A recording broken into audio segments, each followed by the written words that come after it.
Today, I'll show you how to test chlorine in a swimming pool.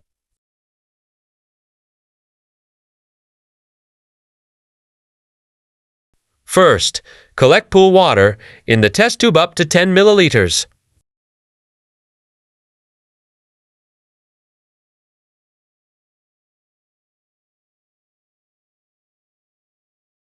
Next, place the tube into the device and do the blank test.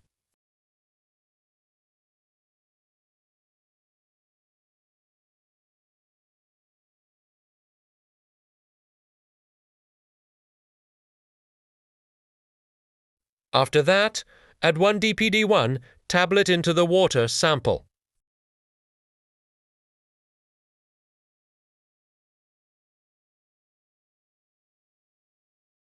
Close the cap and shake until the tablet dissolves.